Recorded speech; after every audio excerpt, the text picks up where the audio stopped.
In this episode of the Tech John, we discuss Apple soon supporting encrypted RCS communications. The email newsletter service Substack is on the come up. A new LA Times AI tool is pro KKK. And Alexa Plus is going to start sending your voice to the cloud whether you want it to or not. We got all this and more for you in episode 170 of the Tech John from Columbus, Ohio. I'm your host, Robb Dunewood. And coming out of Philly, it's your girl Tech Life Steph. And out of Atlanta, this is Terrance Gaines, a.k.a. Brother Tech, a.k.a. Springtime is here for at least down in Atlanta. The weather's getting nicer, so I'm riding around with the windows rolled down and got my t-shirt on. So summer is approaching. If we can just get past this little rain and stuff, I think some people will be happy now because spring is here. How's that song go? It's spring again. Everybody knows it's spring again. To all the girls and the people above, this is the time to fall in love. Who is that by? Ain't that your boy, Mr. B-Box? Rest in peace, Bismarcky. It's spring again. Oh yeah, everybody knows. You had to actually see it. So for my summertime, I'm just gonna go with Summertime Madness and Roy Ayers songs. That's my summertime. Shout out to Roy Ayers, R.I.P. That dude could play the xylophone, basically anything you hammer with sticks that look like a keyboard. He could play it. He was something different. And fun fact, he had James Brown had the most songs sampled in hip hop music, but he had the most hits. Like more of his songs that got sampled as hip hop songs became hits than James Brown songs. So he had the most hits. I can believe that. Yeah, because his songs are bangers, and so just even if you weren't really listening to the song, if you were just listening to the sample, you was rocking to that. So, so Roy Ayers was that dude. I'm fortunate. I actually got to see him at the Capitol Jazz Fest in D.C. Probably like around 2005, 4, 5, 6, 7, somewhere. It's been some years ago, and that man put on a show. He put on an absolute show. But y'all, we are going to get to some tech stories this week. The first one that I wanted to talk about is about Apple. Is going to soon support encrypted RCS messaging between iOS and Android devices, and I'm not going to call any names out on this show. I'm just going to say the person that's in the middle of the screen probably should be happy about that, because now we are all the way there.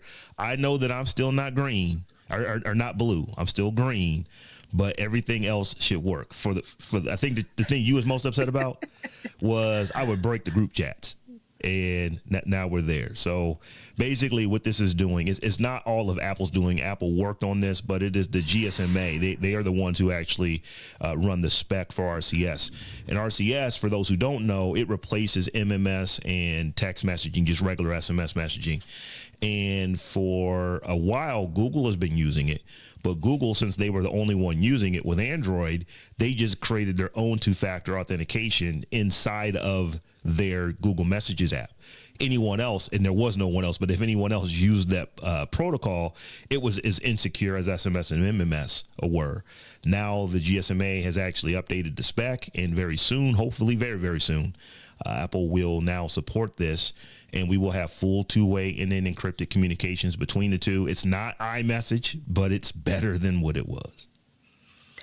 Absolutely. I think it's about time. The note I had in here was, what was the holdup? I'd be very curious to know why the GSM Association did not or hadn't been working on this prior to this. I mean, this has been kind of a sticking point since phones have existed almost, and it's just like, if you're going to be the standard bearer or the organization that kind of polices or oversees the standards of communication between these wireless devices, like that should have been at the top of your list years ago. So it's just interesting to me why we are just now getting this, when we've had end-to-end encryption between Apple devices, we've had end-to-end encryption between Android devices. Like, everybody's end-to-end encrypted, but then no one wants to play nice together. So it's great that it's here, but I'd be very curious as to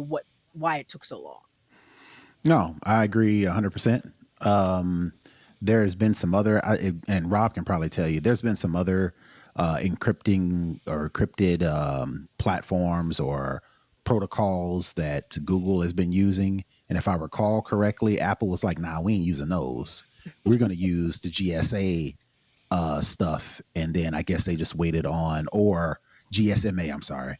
And either Apple just waited on GSMA to get their stuff together before they signed on, or like the story says, it says the GSMA says the new RCS standard was developed in collaboration with, quote, mobile operators, device managers, device manufacturers, and technology providers, including Apple. So that leads me to believe, if the story is, if we're take any truth from the story, is that the GSMA worked with Apple versus Apple just waiting for them to get their standard to Apple's level. And then they say, all right, cool. Now y'all up here. Now we're signed on. It sounds like Apple jumped on at maybe the last mile and said, all right, we're going to help y'all get past the finish line. But like Steph said, GSMA has been a thing for a while. So it's like, what was the holdup? And that was probably the sticking point, right? Like Apple was like, we ain't doing it till y'all get y'all shit together. Like, and until y'all on our level of security and our standard. And I guess maybe they finally were like, we got to make this happen. I think it's way more basic than that. I think that number one, you said this, Terrance, RCS is not new. RCS has been around for a long time, a decade. So when it came out to replace SMS and MMS, those two didn't have E2E and encryption, and they were thinking that, well, we don't need to have it either. So they just never put it in there. And really, the only organization that was even rocking with RCS was Google. Mm-hmm. So the GSMA, they just allowed Google said, well, if you're not going to have it, we can't have our people saying, well, we can't use the standard thing for communication on Android devices. We can't have those folks saying, well, we can't use it because it's not secure. So they literally built their own security inside of Google Messages. So it wasn't something that was supported by the GSMA, who owns the spec for RCS. It was just Google Messages. So for those who don't know, because I know probably just like most of America uses iPhones, most of our listeners probably use iPhones as well. Google Messages is like an iMessage client. It's something that, all Android phones have it, or I would say most, the newer Android phones probably in the last 7, 8, 10 years have them. And so they built the encryption into it because no one else was really using Google Messages. It wasn't like you could go get some other flavor of operating system and run Google Messages on it. If you had Android, you just had Google Messages. So I just think I don't want to say they were being lazy, but there was no reason that they needed to update no sense of urgency. No sense of urgency, so they didn't do it. Now, I truly believe this. I think that unless Apple felt like they were going to get sued by somebody in the European Union that says that you will make iMessages two-way compatible with your competition to exist here, that's 460 million people. So that's a lot of folks that they don't want to just drop out of their platform. I think that drove Apple finally adopting RCS, which they did about 6 months ago. So they adopted it, and the green bubble bullying went away 6 months ago. But the problem was that it was still insecure. No, I'm trying to be nice to you. I was like, it's like it wasn't secure. So me being an Android user, if I was already talking to you on Signal, if I was already talking to you on WhatsApp, I wasn't going to stop and go start using something that's less secure than those things. And even with Apple, they said when they came out, like, we're going to use RCS, but no, we ain't using Google's version of it. They are a direct competitor. Why would we use their version?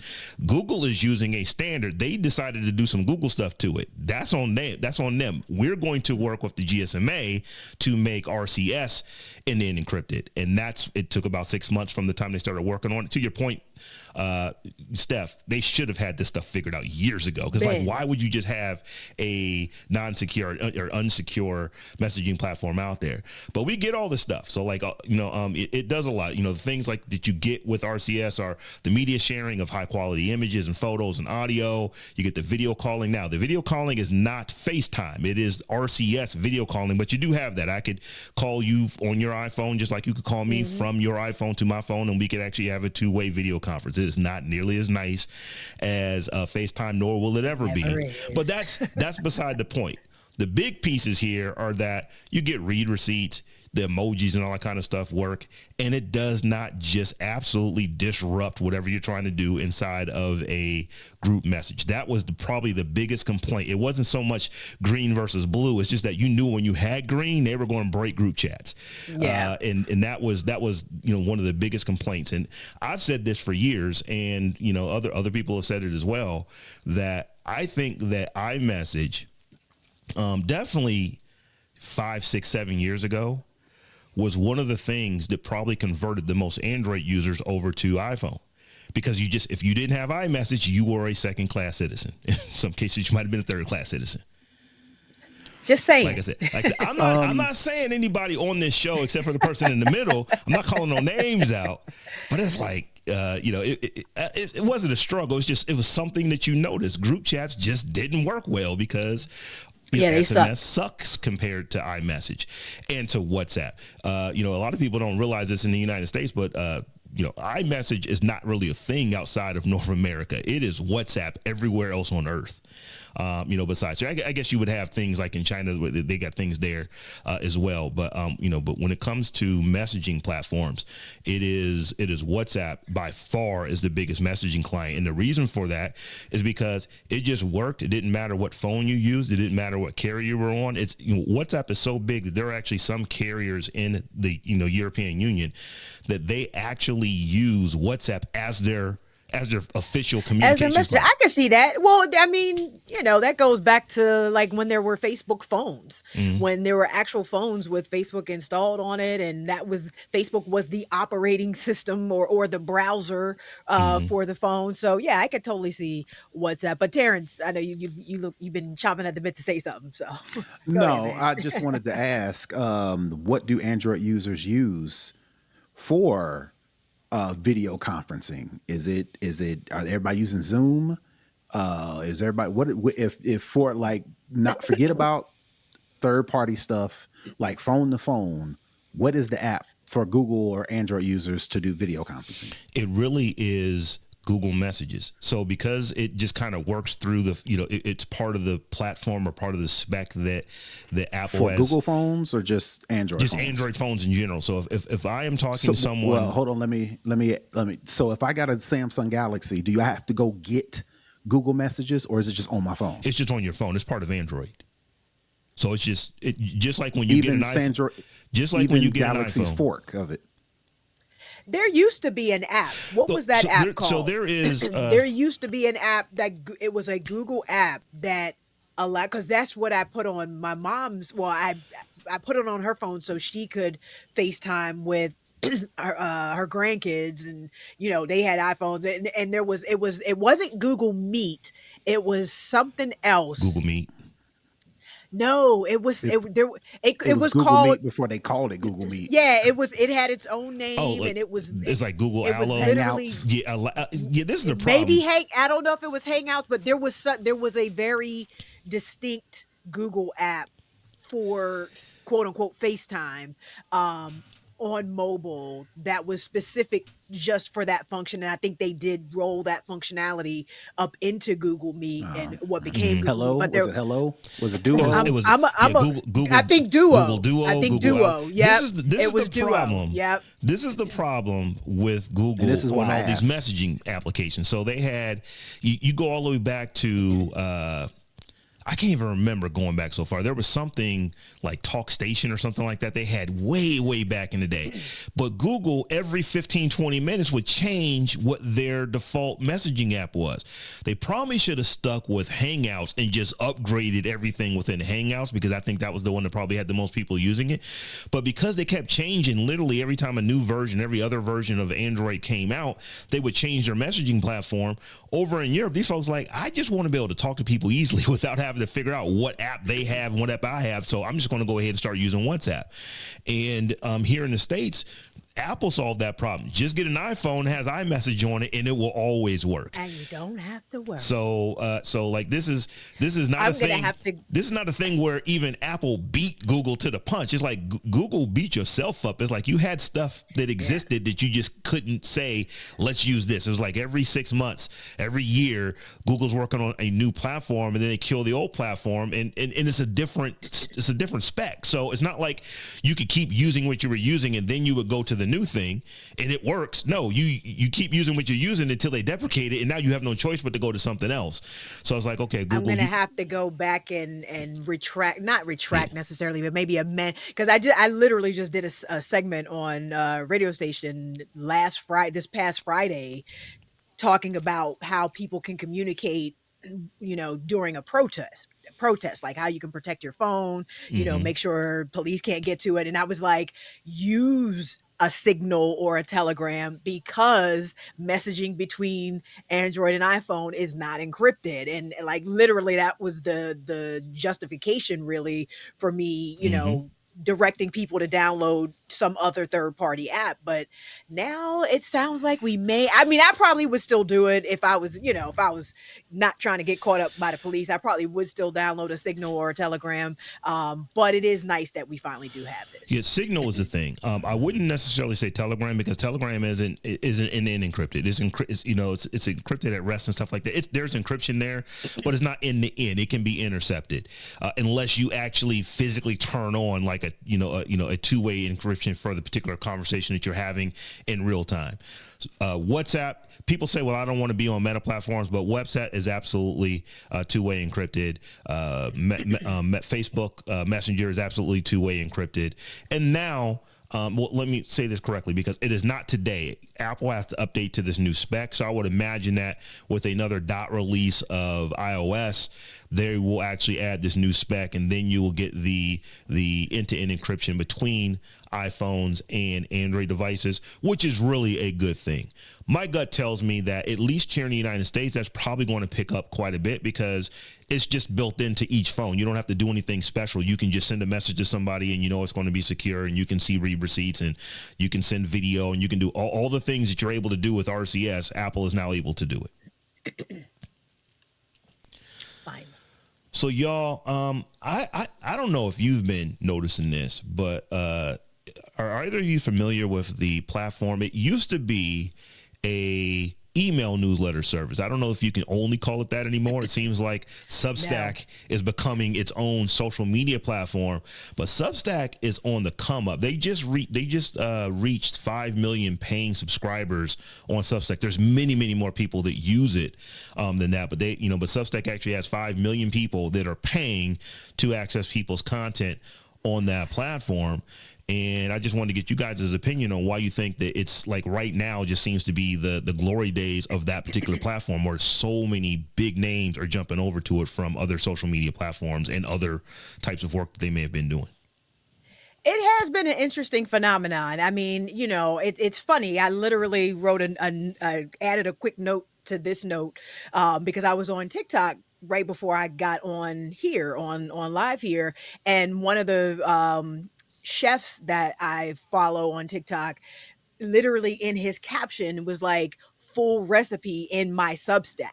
So it definitely seems to be that place now where people are going. Like, I mean, Joy Reid went there. Mehdi Hassan is over there. Like, a lot of the people that have gotten fired from news outlets are on this platform now. There's they're already talking about Black Substack, kind of like Black Twitter. Like, I was looking in my, I looked at my Substack, just to kind of prep for this story. And literally one of the first things I saw was like a bunch of people talking about, oh, Black Substack, and I'm trying to get my followers up. And I mean, I'm not mad, but I feel like this is not necessarily sustainable, if that makes sense, because like if everybody has a subscription platform, then it's like the Incredibles. If everybody's special, nobody is, kind of deal. And if everybody has a subscription platform, I'm not paying for none of them. Like, it's just, how are you keeping up with all of this content now when every single creator is trying to monetize. Like it just does not seem sustainable to me. Yeah. And then I would also add that I don't know if, well, let me not say that. I don't know if Substack is the end all be all. I think Substack is more of a stopgap. And what I mean by that is you think of these latest moves over there. These people are coming from television, traditional media, but they're journalists. So I think that Substack scratches that journalistic itch, but we ain't watching, I'm going to say we. People are used to short form video content, right? So if a Joanne Reed or Acosta, what's that guy's name? Jim Acosta. Jim Costa. If they are looking for their new home base, I don't know if Substack's going to be it.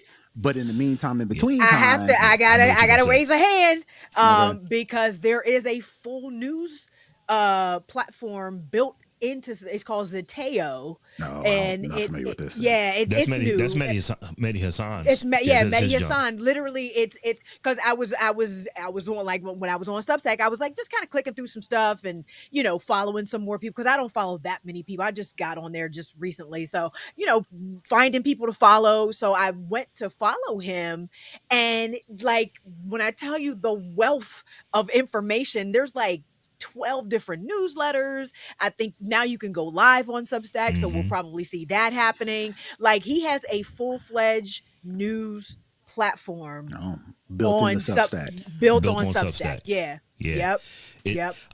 I knew that Mehdi Hassan was over there. I had not looked at his platform. I was like, yeah, Zeteo is wild. You like going after CNN on this. You're trying to be the MSNBC on this platform because he's got multiple writers and everything that are working for his organization. And he's not the only one. There are a lot of actual publications that they've just decided this is going to be our home. This is where we're going to do business from.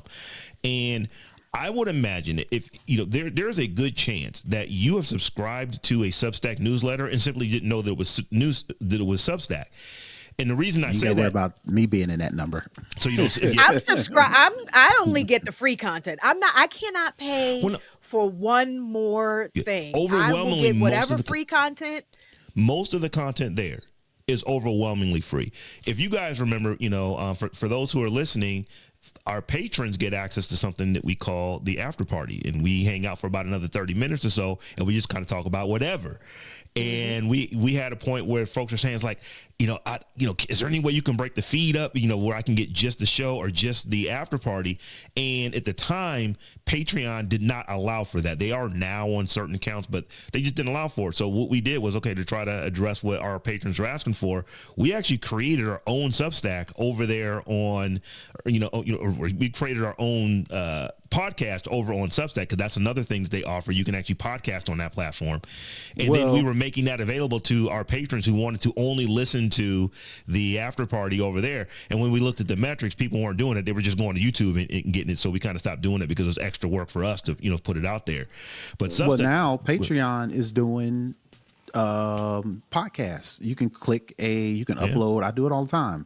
Upload a video, upload some audio, and it'll say, click this as a podcast, and it asks you the season and it asks you the episode, and then you upload that as RSS. Because again, with Snob OS, our people asked the same thing, and I was like, all right, bet I'll just make an audio feed in Patreon, and they can go on Patreon and get the RSS is already there, and then boom, they can listen to the audio. And that's what we do here with this show as well. We've been doing that since day one, but probably since month 2, when when our folks say, hey, y'all got to get on Patreon so we can support the show. So we've been doing that.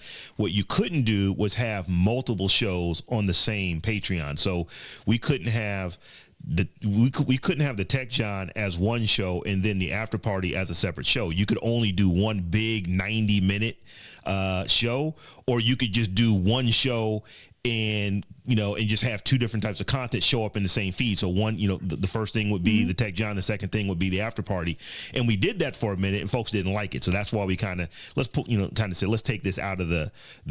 So they didn't want to see the content. They just wanted, the only thing they showed up was the audio. That's it. So they don't want to see us. It wasn't even about seeing us. It was the audio for both shows showed up in the same feed. And folks said, I don't like that. Can I have one or the other, or can I get both? But can I subscribe to them as different shows? Because I guess the difficulty was, okay, I don't know which one I'm getting. It was literally every other episode. One was either the after party, the other one, but it was easy to fix. It was like, okay, I'll just create the RSS feed, put it over on Substack. If you want it, here's the URL. Go over there, download it to your heart's content. And when I started looking at the numbers, I think we did that for about 3 months, and we were getting like, double digit downloads as compared to thousands of downloads. So it just didn't make sense to keep doing it, every week. And like I said, most people go and they look at the after party on the, if they're a patron, they look at it on YouTube. But just bringing it back around to Substack, though, it is big. But Terrance, the other thing too is like a lot of people don't even realize they're using a Substack if they are subscribing to something, because all they did was just, somebody said they had a newsletter, they went and they followed the newsletter, and most of those are still free. You can charge for them, but most of them are free. No, I get the newsletters. It's funny, because we here at the Tech John are always big proponents of owning your own digital properties. And I understand everybody is not, able to build a website, scale it, back end, cloud store. It's a lot if you're doing something on the level of a Zeteo or some other sort of platform like that. But it was interesting, the last paragraph of the article you posted, Rob, from the Hollywood Reporter, it said, quote, and this is from the founder or co-founder of Substack, say, quote, "We think that if you create a home on Substack and build your own autonomy, this is a place where you have a direct relationship with your audience and you can make money from those direct subscriptions, and it tends to monetize really well," end quote. Mackenzie says, then those other places can start to become in service of you rather than owning and controlling you. But Substack now owns and controls you because you're on that platform. You know what I mean? I thought the math wasn't quite mathing on that last statement he made. I mean, I understand, like I said, the argument he's making is you can use this platform and monetize and do all these different things, but the minute Substack becomes a place that is untenable for our administration or for whatever reason, if they don't want you on that platform, they can put you off. So the idea that this is the altruistic alternative to all of these other evil platforms that, are going to kick you off or try to take your money or do whatever, like, that's not the messaging I don't think you need to be putting out there. And it's even deeper than that, because there are enormous numbers of journalists who are moving over to Substack. Why? Because it's easy to do. You do not have to set up a whole platform. Like, I think about your newsletter, Steph. You set that up independently. Now, you are paying somebody to host your email service, but if you start having problems with them, it's like, no problem. I'm going to take my list and I'm going to move right over here. It's going to take me about an hour and I will be up and running. My people won't even know, or somebody else who I give money to, and they will simply never know it. If you move off a Substack and people are using all the different tools now that are built into it, you're using their video hosting, and you're using their live streaming, and you're doing their podcasting, and you're doing all these things, and you decide that, you know what, I don't want to be on here anymore. I want to move to Ghost. People are going to notice, because unless you have set all that other stuff up and then transfer all that stuff into your new platform, things are going to be missing. So my only concern, and I've said this for a long time, it's like, I don't have a problem. I'm not fundamentally against Substack. I am literally creating one myself because I want to just learn more about the platform and be able to talk about it. But I do have the concern about, well, you know what? If Substack decides that they don't like Joanne Reed, what does she do when she's now got all these people over here? If they're email subscribers, she can take that email list and she can move other places. But if they like her live streams, if they like her podcast, if like that, those things, once again, they can all be moved out. It is significantly easier to move out of Substack than it is social media. We'll say that for those larger creators, maybe this is the start. Yeah. And, Joy just got fired 2 days ago. You know what I mean? And so, like, maybe they just need a soft place to land. A stopgap, like I mentioned. Yeah, exactly. That has the infrastructure already built in, and then they will move folks over to their own platform or whatever the case may be. But we have to stop being so reliant on these different platforms. It used to be, until probably a year ago, that Substack was a lot more like Patreon. It was just the thing that you used, and you could generate money off of it. Yeah, it was extra, but they realized they can make more money. Like, we can make more money and get more people people's data. So, Listen. So they Substack, in my opinion, is becoming a full-fledged social media platform. Mm-hmm. And the reason I say that is because just like I get up in the morning and I will check Threads and check Blue Sky, I check Substack. Not necessarily the newsletters, but yeah. It looks like that when you go on. There's a feed there now, and which I kind of am not in love with, because I'm just like, it looks just like every other freaking platform. It looks like Twitter. Why? It looks like Twitter. I'm like, why am I? So what is the motivation if I'm not, in fact, paying for any subscriptions?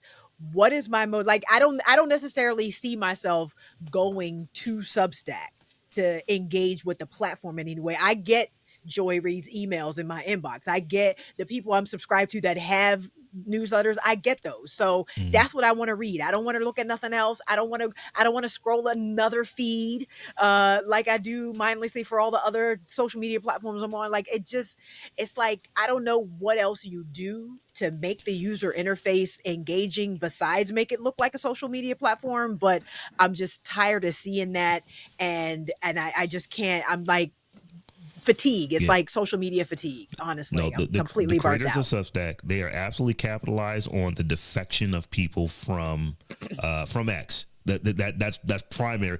And even folks are saying, I'm really not down with Meta properties any longer. So they're like, well, wait a minute, if they're going to go somewhere, let's get them into our app. For years, I never went into the Substack app. I just subscribed to someone's newsletter, and it just happened to me they were running it on Substack. It didn't matter to me. It just shows up in my inbox, and I read them when I feel like it. But for me, I do find, because there are people who I follow now, and have followed other places where they said, hey, I'm setting up shop on Substack. That is what brought me into using the app, to the point to where it's not just their newsletters. I'm actually checking like their almost social media posts, and they're long form too. So, you can, you're not capped on how much you write over there if it is a newsletter. So there's all of that. I haven't paid for anybody's subscription yet. So over it. So I'm with that too. Totally over it. Too much content. I can't take it. My brain can't handle, or it does not have the capacity to handle any more content. So, Steph, I know this is your story, and you entitled it, Did AI Endorse the KKK, or are people just stupid? But I'm pretty sure you're talking about this, this thing that's happening with like the LA Times, their new AI tool. Tell us what's going on. Yeah, so the LA Times has an AI tool. I think they may have disabled it at this point because it's gotten so many things wrong. So. But they had a tool called Insights that was only actually attached to opinion articles. So it wasn't for the actual reported pieces in the newspaper. It was attached to the opinion pieces. And you could, based on whatever the article said, the AI tool would kind of parse the article and then present you with alternate viewpoints on that particular topic. And you had to like engage it. Like, it didn't actually just paste that to the end of the article. You had to like click on a little button to say, yeah, let me see these other viewpoints so I can just get a fuller picture of the issue, look at both sides, whatever that case is. You wanted more information and wanted to do a little bit deeper dive into the issue that was being talked about in the piece. So there was a piece about the Santa Monica, the 100th anniversary of when Anaheim voters kicked 4 KKK members off of city council. So back in 100 years ago in California, some KKK members were on city council in Anaheim. They got kicked off. This journalist wrote an opinion piece about the idea that this should get more attention, and we should be talking about this, and yada, yada, yada. And the addition, the insight, the AI generated insight that went along with that article said linking to articles critical of the KKK, it said, quote, local historical accounts occasionally frame the 1920s Klan as a product of, quote, white Protestant culture responding to societal changes rather than an explicitly hate-driven movement, comma, minimizing its ideological threat. End quote. So the AI actually said what made sense. So it said local accounts tried to minimize it, but that minimizes the ideological threat. I don't know what people actually read because the internet lost its mind, its collective Mm-hmm. mind, and I think minimize, maybe keyed in on the word minimizing, or maybe Mm-hmm. didn't even look at that last part of the sentence at all, and thought that the AI tool was de facto endorsing the KKK by this one particular statement. So it just, again, just went completely off the rails. The author of the actual opinion piece posted another full article explaining this and explaining that no, the AI actually got it right, because they highlighted the fact that back in the day, people minimized the ideological threat Mm-hmm. of the KKK, but y'all didn't want to read, and y'all didn't read my Mm-hmm. article for context. Y'all didn't actually read or understand, or, whatever, absorb what the AI actually said, maybe in your rush for clickbait or whatever. I mean, people are canceling their LA Times subscriptions. Mm-hmm. I would not stand for this, up in arms, completely outraged, without having any idea what they're mad about, and not doing the research. There were also other errors in the AI generated, response to other parts of the article that people didn't even pay attention to. And the other thing I thought was interesting, the only one reporter in all of the report, like, people are people, they're going to get, you know outraged about everything, but the reporters and the journalists that reported on this, because this was picked up by CNN, by like a whole host of news outlets, picked this story up. Only one reporter reached out to the actual guy that wrote the article Come on to try now. to get You get you got to get these segments Gotta get these popping. clicks. Ain't got time to listen. do that.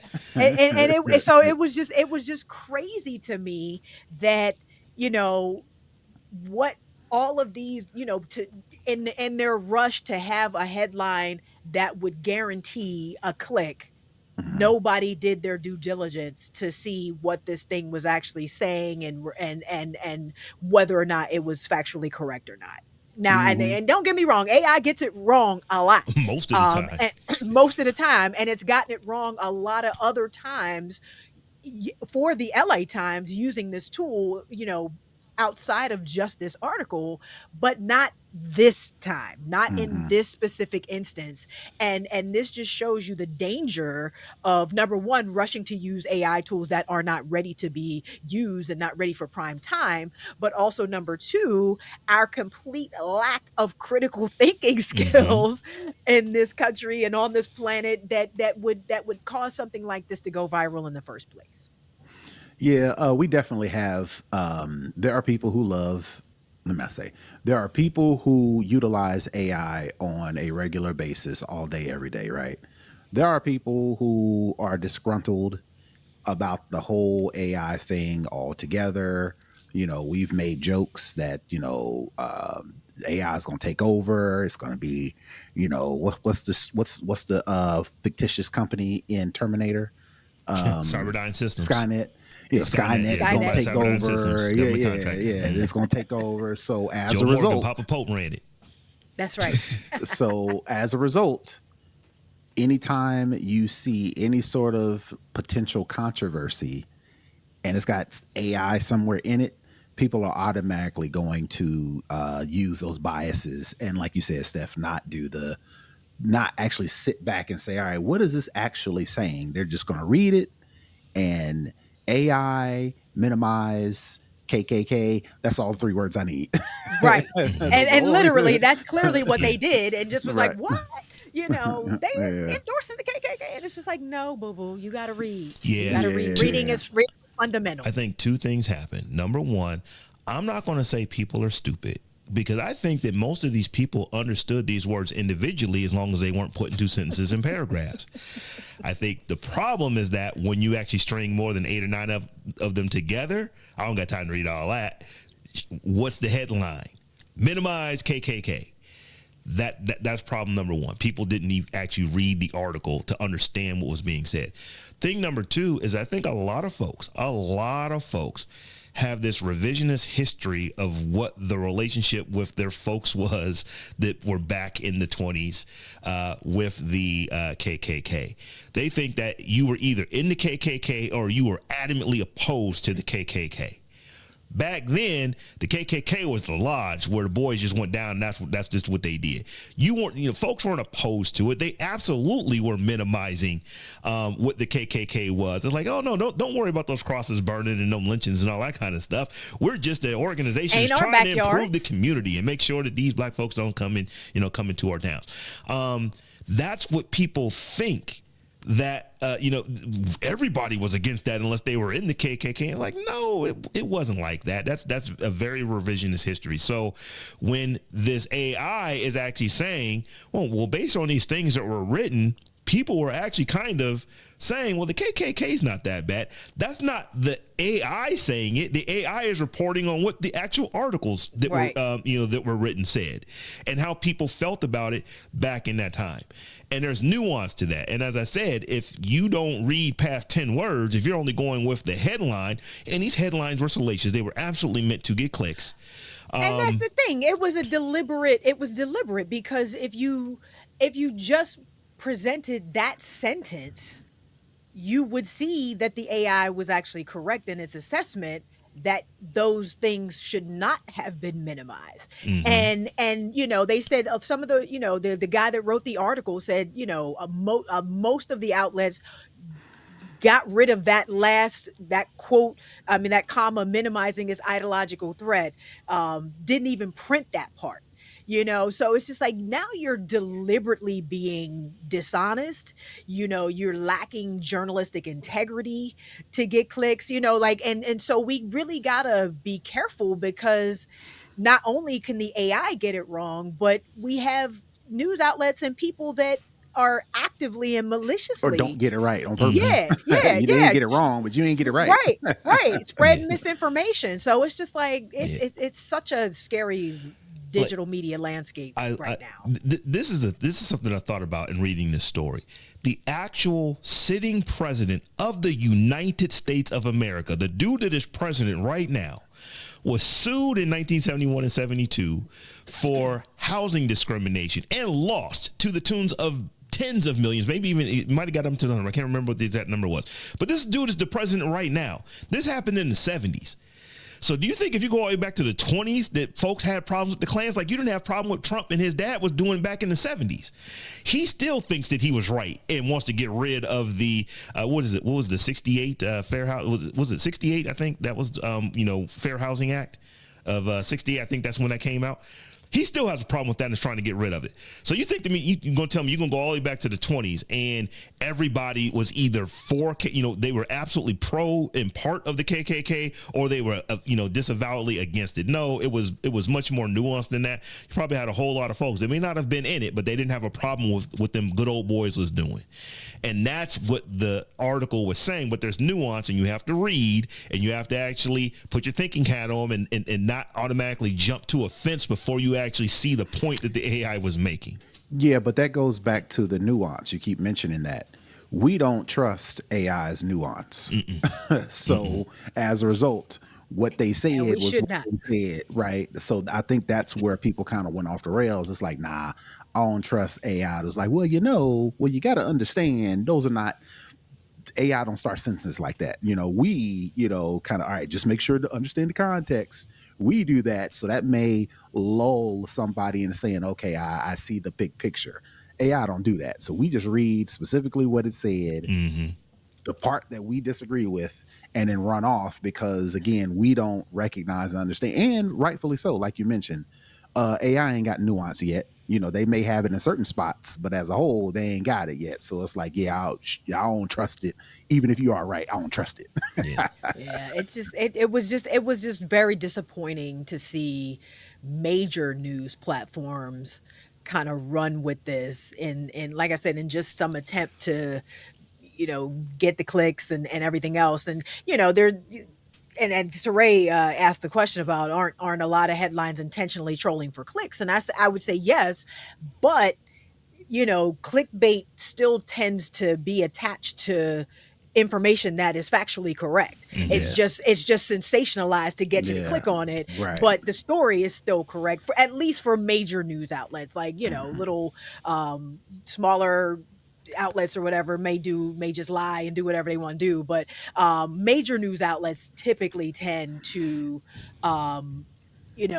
maybe get you clicking to get in there, but then they'll get in there and I mean, on CNN's website, the headline is the LA Times' new AI tool sympathized with the KKK. Its owner wasn't aware until hours later. It didn't That's sympathize. It told you about at people all. who sympathize. That's At all. And that's what I'm saying. Like, this is CNN. This ain't The Onion. You know what I mean? Like, the fact that y'all would get that so wrong and miss that with people with journalism degrees. You know what I mean? Like, that's scary. That's scary because we really it erodes trust in all media platforms when you do stuff like that. There was a article, I believe it came out last week, where there was some research that was done on just on AI, and can you believe it? And the sentiment of the article is like, no, you simply cannot trust this because it is wrong most of the time. So over half the time, it is giving you facts based off of things that it was fed direct quotes from, and is still making its own legend up and telling you what it wants to tell you, and it's telling you with its chest. It's absolutely telling you things that are wrong. Some things are more wrong than others. I want to say the Perplexity, I believe, got things right about 64% of the time. That's still pretty bad. 64% is a D. Exactly. 64% is a D. Right. You might graduate, D-. but you ain't you ain't doing very good in class. You got a D average. And then you had Grok that was like wrong like 92, 93% of that. It was the most horrible of all of them, and everything else was somewhere in between that. But overall, most of the times, more times than not, these AI systems are giving you inaccurate information. So there's that. But even when it does give you the information, you at least have to read it and understand what it's saying to make a determination on whether or not it was wrong or not. Because once again, it wasn't the AI sympathizing with the KKK. The AI was pointing out that people of the time were sympathizing with the KKK and trying to make what they were doing seem, less innocuous than it actually was. Yeah, we need to go back to teaching critical thinking skills in schools because clearly. Good luck with that. I know. Try to do that with our Board of Education. But we're not going to make this a political show. We're going to move on to this next story. So, Steph, I love how you title these. Alexa said, Eff Yo Privacy. I mean, they basically did. Alexa said, Eff Yo Privacy. So, that's please pretty tell us much what they did with Alexa Plus. So if you have an Amazon Echo, starting on March 28th, you will no longer be able to opt out and ask Amazon not to store your voice recordings in the cloud. At one point, you could say, I want to process some things locally on my device in my home. I don't want what I'm asking Alexa for to get back to Amazon where, any old body can listen to it and they can hand it over to law enforcement and they can basically do whatever they want with that information. And I don't want what my kids are saying to Alexa going back to these people and this company, this big nameless, faceless corporation. And you had an option. You could say, I don't want my stuff to go back. I can opt out. That is no longer going to be an option. All voice recordings on Amazon Echo devices will now automatically be uploaded to their cloud storage starting on March 28th. And if you don't let it do it, you're going to brick your device. Yeah, like they basically will say, you will not use the new hotness. You won't, and not even Alexa. It's like this is for all Echo users are affected whether they want to use the AI features or not. Right. That's in the article. So regardless, you got to give Amazon your voice recordings, if you want to use or Alexa, you're not going to be able to use your Alexa at all. Your Echo's going to be a brick. That's crazy. Yeah, that is crazy. And the fact that, like you mentioned, you ain't got to be trying to sign up to Alexa Plus. using they're just using your data. I wonder. I mean, I guess it's in the terms of service. It's in the end user license agreement. That's it. So I guess there's a And they can website. change it whenever they want. Yeah. That's the thing. Off topic, but not really. There's a website. I can't think of the name of it, to where they purposely summarize terms of service and end user license agreements. Like, you can, like, I don't know if you upload the service you're using or you go to the website or whatever, but you can go in there and find the end user license agreement for the service for the thing you're using, and they'll kind of give you a summary, a breakdown of what you're actually signing up for. And I bring all that up to say that I'm pretty sure people who, when Amazon Echo first came out and they were like, Amazon Echo, tell me a joke, and Amazon Echo, let's play, heads or tails, or all those things that we've been asking Amazon and Echo to do for years now. It's been almost 10 years, if I'm correct. Now it's like I don't even get the option to opt out. And I wonder if this is going to be a sign of times to where more companies are going to try this, or are people going to reject this and fight and deactivate and delete their accounts or whatever the case may be? Because I'm guessing, my guess is the only way out of this, the only way out of this is to delete your account and then sign out of the Amazon Echoes, or whatever the case may be. But outside of that, there's no way around this, so I wonder if people are actually going to be like, hey, we don't like this, or some will. Some absolutely. There are some folks who are like, I'm only using this because the processing of my voice is done on device.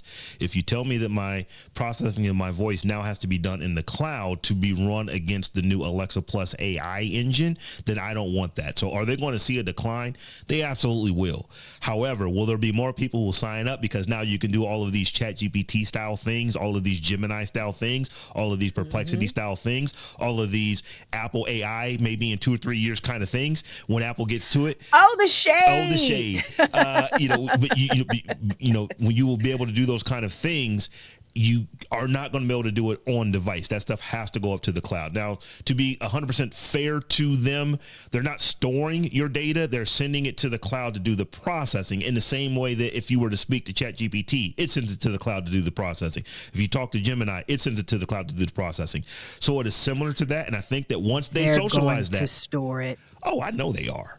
I'm just telling you what they're saying. They're going to store it. I am certain that we will be talking about, Alexa said that they weren't storing the data, and there they were.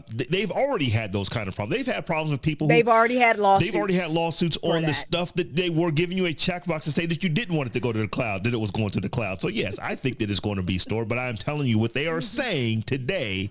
And when this news came out, I guess today or over the weekend or whatever, is that they're not storing it. But here's the thing.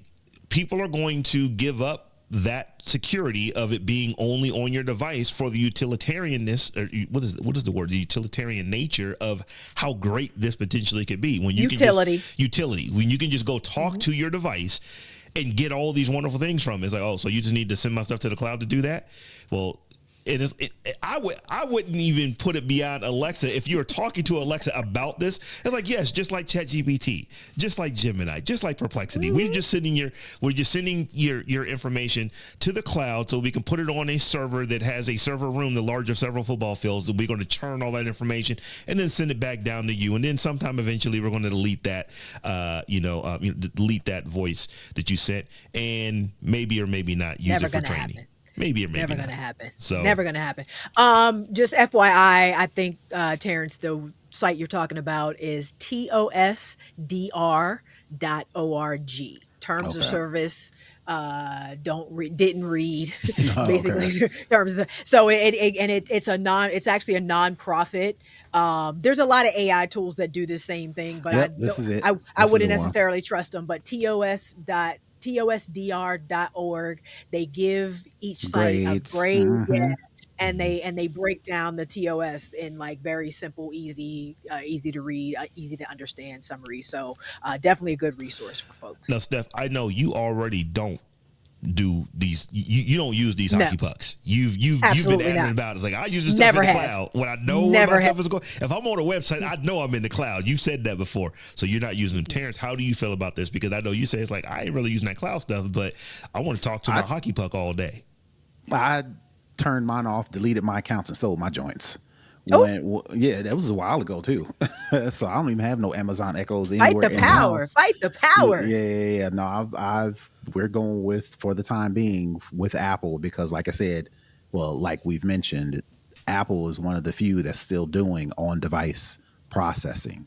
Again, and you mean the Apple HomePod, right? Yes, the HomePod. Yeah. Because, and to make matters worse, HomeKit is what it's called, ain't as super nice as some of the other ones, because Apple, so they got their booty cheeks clenched so tight when it comes to privacy and security. Some of these companies is like, man, I ain't trying to go through all that. I don't want to go through all that. You know what I'm saying? So but I guess pros and cons, right? Right. If I had to guess, Apple will process data in the cloud. When they get Apple Intelligence working the way they want it, they will process data in the cloud, because in order to compete with these other companies, you're going to have no choice but to do that. But they will still give you the choice if that's what you want. Right. Well, that's what they had. Dumb and stupid if you don't want to do this, but that's your choice. You can actually not have all these things. That's what's already happening on mobile. I mean, with Apple Intelligence right now on mobile, most of that work gets done on device, but they'll tell you it because they already partner with ChatGPT to do some of the additional processing, and before they would go to that, you have to push yes, go ahead and ask ChatGPT to do that. So that they've done it already, and I don't have a problem with that. But just give me the choice. Just give me the choice. That's all. Just let a sister know what's up. Amazon's not going to give a choice until they see that, this is costing us sales. People won't buy our stuff because we're not giving them a choice. And that's the only reason I would see a choice coming back, because we can't compete unless we give people a choice. But right now, because there really is no Apple Intelligence that is competing at this level of where an Alexa Plus is, they may actually get a lot of folks using it. And, Apple could come in and say, hey, we could do the same stuff now, but we're not keeping your stuff in the cloud if you don't want it to be there. We're never sending it to the cloud if you don't want it to be there. And that would be another reason why people say, oh, okay, let me keep using this Apple stuff, or let me start using this Apple stuff. Yeah. Amazon played themselves. That's crazy. Yeah. Actually, they didn't, because people going to use it. They're going to take all that data, train their AI. It's going to be, we just going to go further down that rabbit hole. Amazon is one of the biggest logistics companies on the planet. They at some point said, all right, this is what we're going to do. How many people going to quit? How many people going to sign up? Is A bigger than B? Oh yeah, you always do the cost benefit analysis. That's the whole insurance industry is based on cost benefit analysis and actuarial science. Like, that's all they do. Well, folks, we are at the end of our show. Before we get out of here, though, I do want to let folks know that you can support the Tech John by becoming a patron by heading over to thetechjohn.com. That's the techjawn.com/Patreon, where we have multiple tiers over there, and you want to get you access to our live stream and after party, and also give you access to an ad-free stream. So if you like to listen in your podcatcher without the ads that we have in the beginning, in the middle, and the end of the show, you can do that by becoming a Patreon. And what little bit you give to us there helps us bring this technology the way that we bring it to you. And we didn't have any new patrons this particular week, but I do want to give a shout out to a few of our co-executive producers. These are the folks who are supporting the Tech John at the highest tier. So we want to give a shout out to Drew and to Philip Barnett, who both have been supporting us for over 2.5, darn near 3 years at the highest level of support that we have. So we want to give you your flowers, say thank you to you. And once again, anyone else who would like to support the show in the same way, you can do so by heading over to patreon.com/thetechjohn or thetechjohn.com/Patreon. Either link works. So with all that being said, Tech Life Steph, how can folks get at you? You can follow me all around the web at TechLifeSteph, or you can head to my website at stephaniehumphrey.com and sign up for my newsletter. It's free. And you can find me all over the internet at Brother Tech. That's BROTHATECH. And you can find me at All Things Rob Dunewood. And we're also at All Things The Tech John, the Tech JAWN. So come holler at us however you holler until we meet again in a week's time. Peace. Peace.